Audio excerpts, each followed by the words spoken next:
Pain, anguish, tears, and agony were the expressions on the faces of all who gathered to bid farewell to Ishmael Abdullah, whose mortal remains was laid to rest at the Amanfrom Cemetery in Kaswa. In a solemn ceremony graced by family, friends, opinion leaders, schoolmates, and sympathizers, the deceased, who was gruesomely murdered by teenagers in their quest to get rich quick and live a luxurious life at his expense, has gone home to his maker. Ishmael's classmates couldn't hold back their tears as the body was moved from the hearse for the funeral rites to be performed. I want to say that I hear that you have nice today, and I said they are lying. And I came to the school and I asked my friend, they said it was true. I was very sad to hear this bad news. Ishmael was my best friend. He also said they cheat anytime. So he was my best friend. Spokesperson for the family, Samed Akalilu, told the news team that the family still cannot fathom how teenagers will engage in such a heinous act. Still living in a state of denial that this has happened to this innocent son. This has happened to a family that is so peace-loving in the area, to the extent that perpetrators, at least some of the perpetrators of this heinous crime, could come to our house, to my sister, to feed. And so for us, we are still living in a state of shock. Yes, okay, for us too, we've also heard in the media. As a family, we've taken a decision not to go into the merits or otherwise of this matter. We believe in the competency of the investigative bodies, the Ghana Police and allied agencies that are involved. And we are trusting that they will do justice to the matter. And so whether one person is arrested or not, yes, we'll be happy that any step that is taken that is leading to uncovering the truth, the family will be happy. But we are not in the business of going into the nitty-gritties of this matter, because we trust in the Ghana Police Service that even if it's 1,000 people who are involved, they will arrest them and justice will be meted the family. Assembly member for the area, Persis Kwasi, also expressed frustration and concern over the unfortunate incident. He also called on the government to create more opportunities for the youth and use the platform to wish the family well. After this incident, the information I'm picking is that one of the boys, Nicholas, is a very bad boy. He's staying with his grandparents. We don't know the mother, we don't know the father, but he's staying with the grandparents. And last 3 days, Tuesday, I spoke with the grandmother. And according to the grandmother, the boy, about 4 months ago, stole some Alaji's money. He was taken to the police station. He stayed in the cells for about 4 days. I think that one of the biggest problems in my electoral area, and it seems not only my electoral area, is unemployment. Most of the youth are not having anything to do. Those who have completed even university are not working. And sometimes, like the old adage says, the devil finds work for the idle hands. And sometimes these are some of the things that happen. As an assemblyman, how am I going to create job for this number of youth? It's not easy. So sometimes the government has to come in. Yeah, they are scared, yes, and they are in a state of mourning. Good evening. Welcome to the show. This is The Couch. My name is Amma Pratt.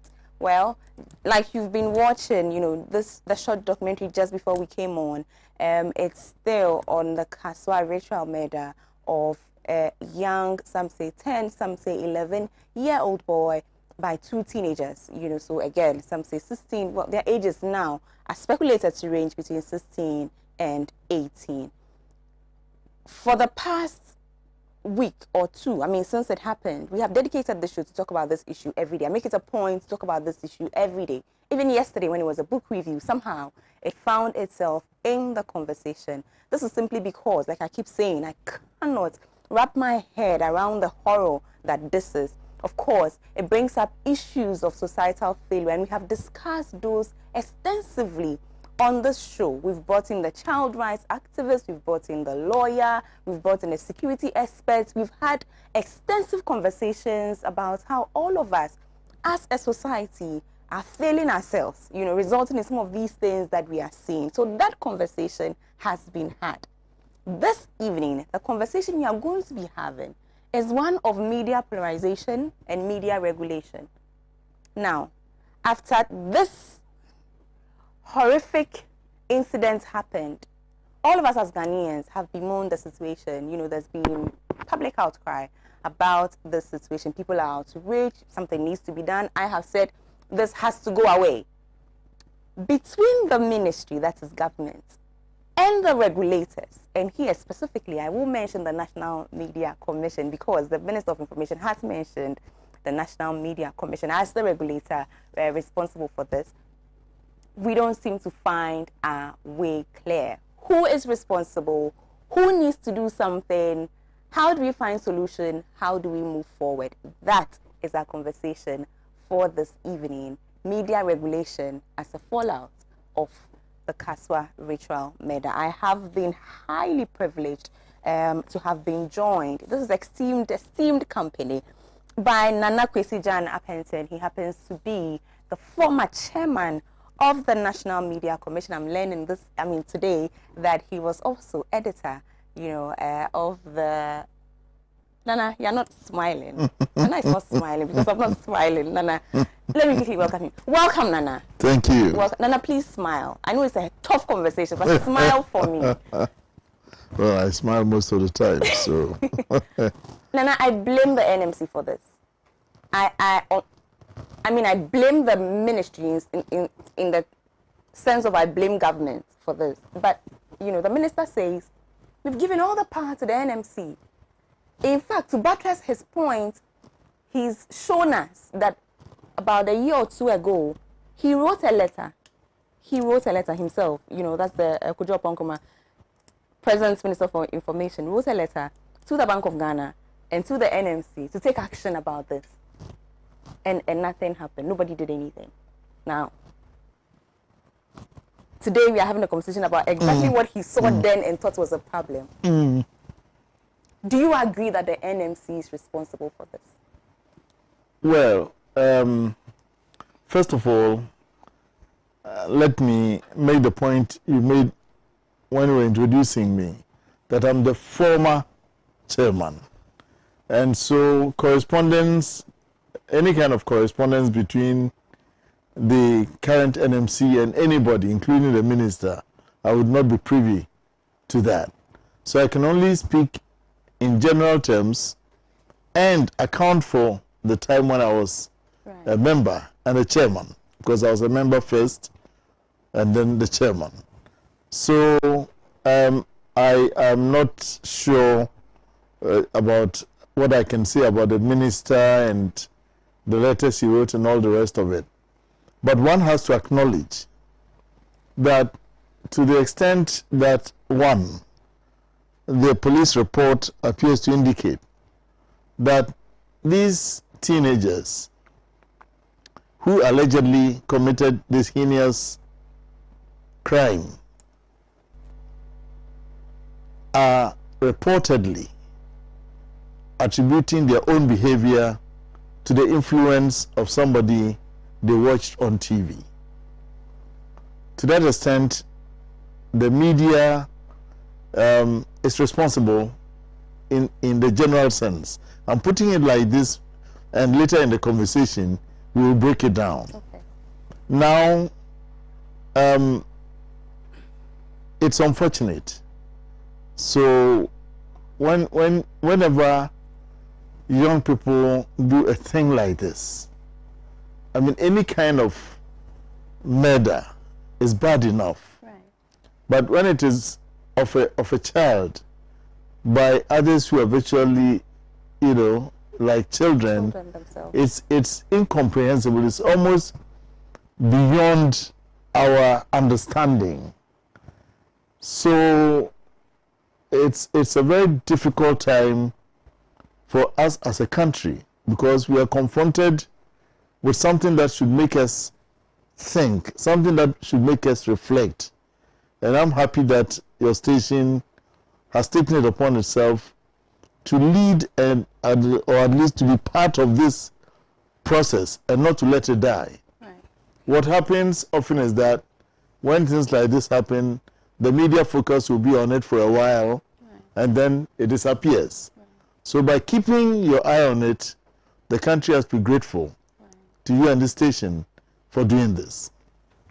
Now, I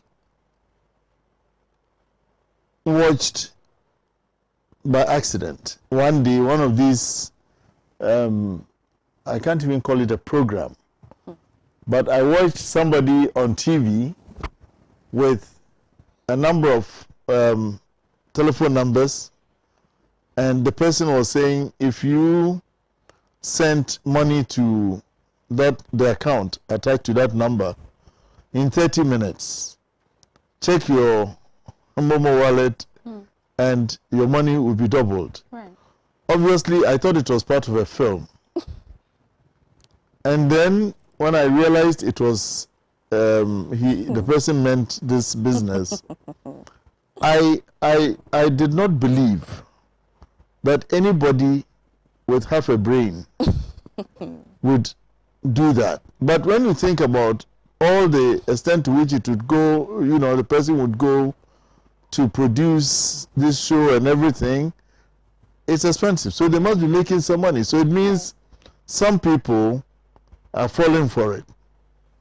And in society, we have people who are gullible, Right. we have people who are weak, we are not all of the same kind. And that is why you are right, that it is the duty of the government to protect all of us. Right. So in that very first generic sense, you're more than right. It's the duty of the government.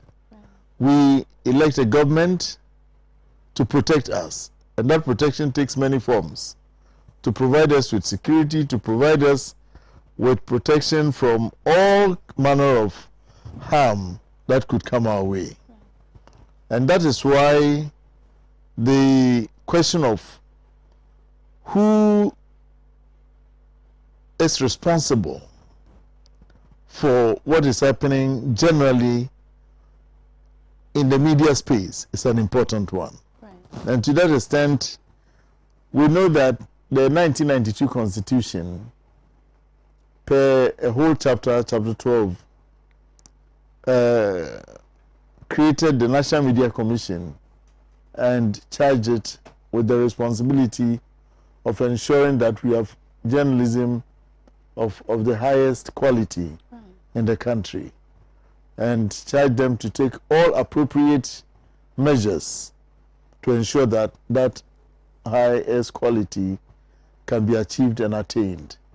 So generally, yes, it should be the work of the Media Commission to ensure that what we watch, what we read, what we listen to are all of a kind that will promote our welfare, our well-being, and all the rest of it. Entertainment, wholesome entertainment, education, all the things that we say the media should do, entertain, inform, and all the rest of it. So yes, to that extent, my initial reaction is to say, yes, you're right. But of course, there's nothing ever that simple.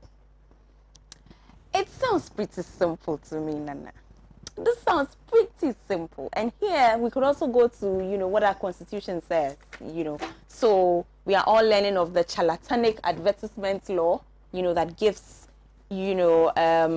hopefully the regulators. Because when I read the details of it, I was wondering who gets to act on this law. Yeah. But it sounds to me like the regulators can. Yeah, we are coming to that. You see, coming to this studio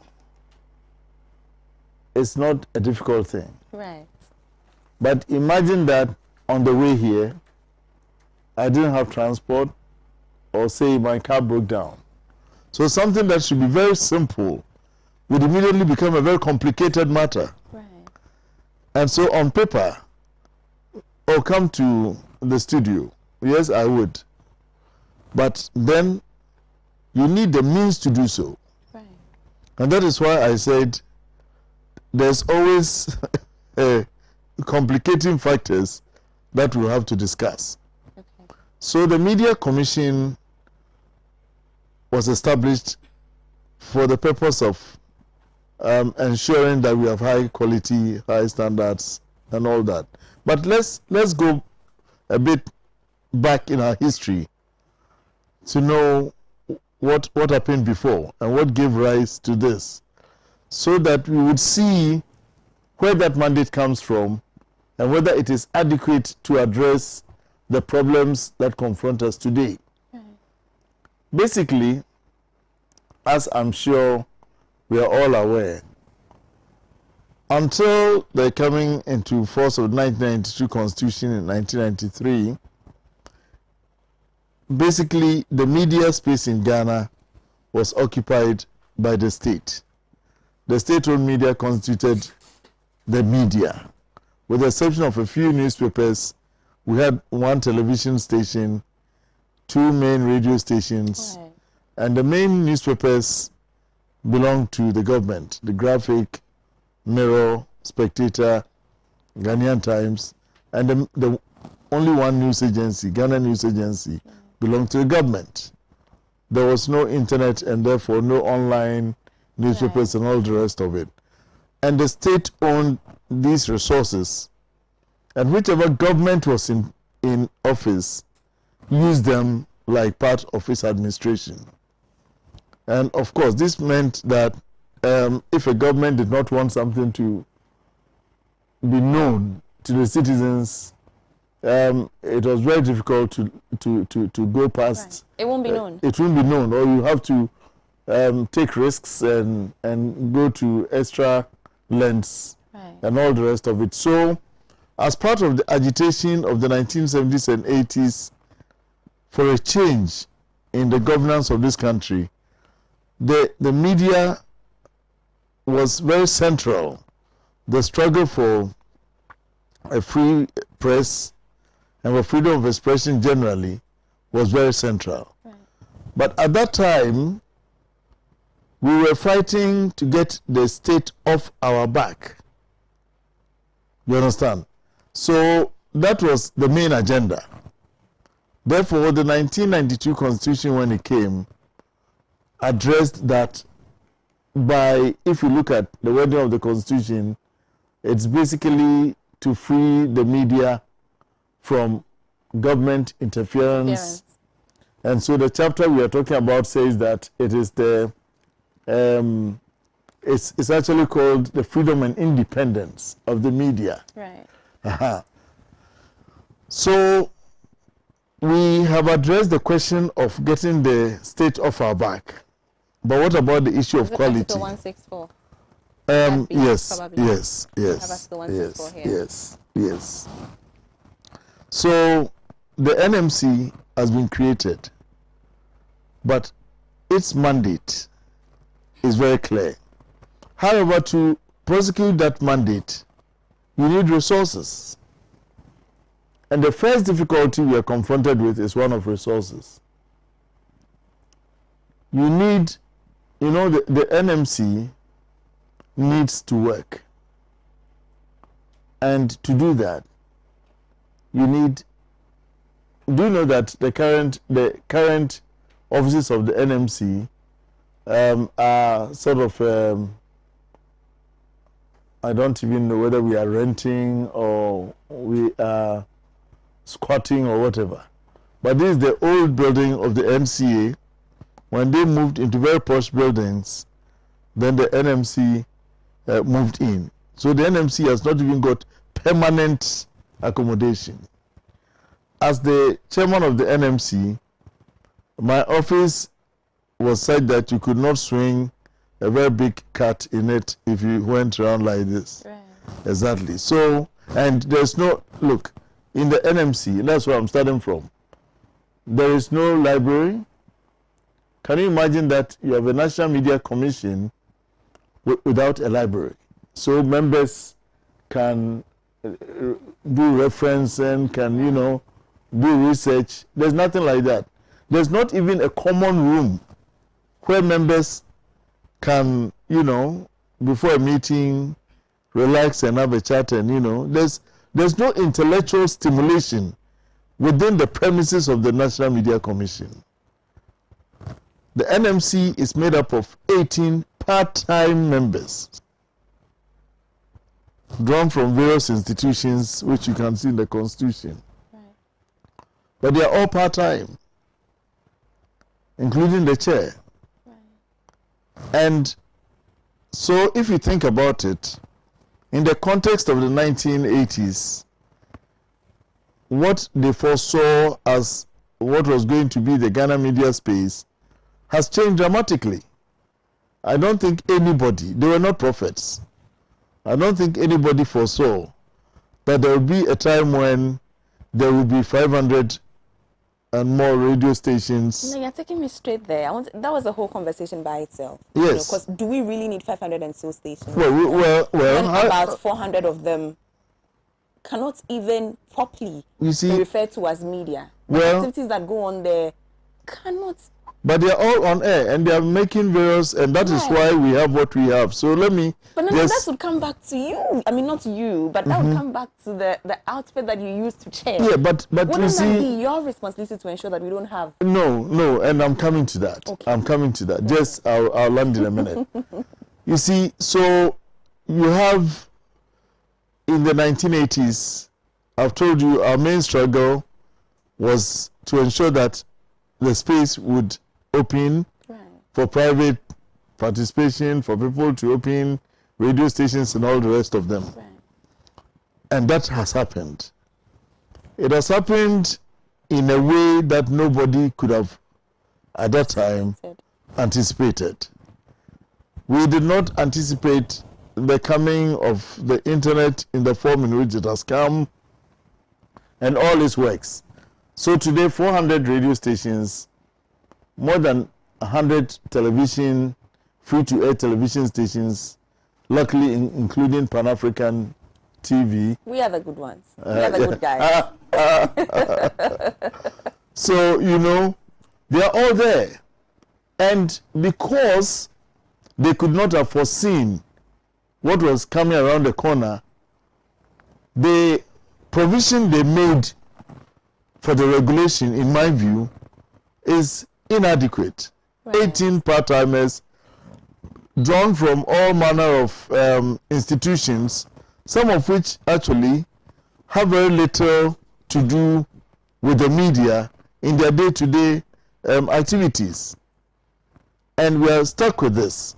And so when I talk about the lack of resources, I'm not just referring to money, which I'll come in a minute, but I've already spoken about even the very physical premises.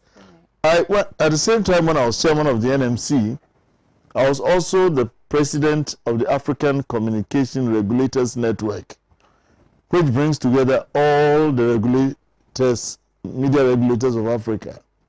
So I had the privilege to travel to some other African countries, go to Cote d'Ivoire next door.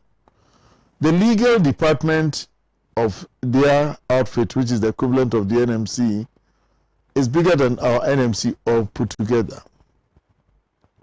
So you have an NMC crafted with the 1980s, late 80s in mind to take care of the business of the 21st century. Right. Now, let us come to the question of how we got to 500 odd radio stations.